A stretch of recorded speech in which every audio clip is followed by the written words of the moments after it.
Първата стъпка при изграждането на интериорен дизайн е измисленето на цялостна концепция. Какво всъщност означава това?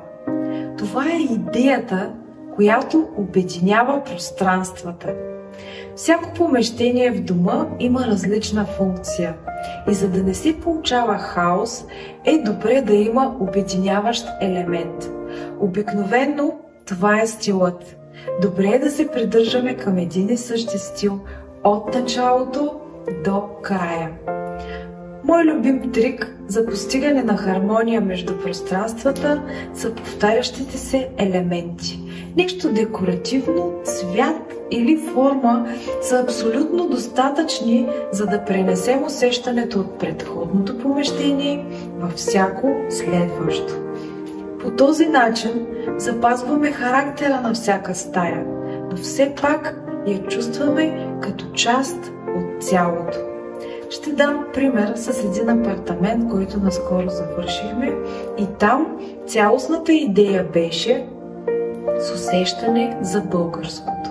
А какво по-българско от шевиците?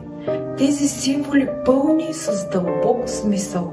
Предците ни са ги везали по дрехите, като са ги наричали за здраве, сполука и плодородие. Реших да използвам тази мъдрост и да я пренеса в дома.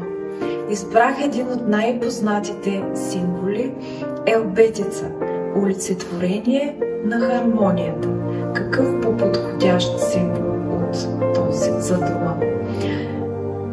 Тя присъства в дневната под формата на декоративна щампа, точно над дивана.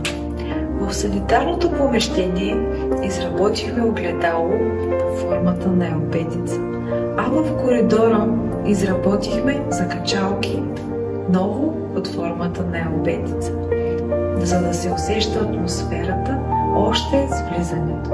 По този начин постигнахме една цялостност и създадохме хармонична и уютна среда за живот.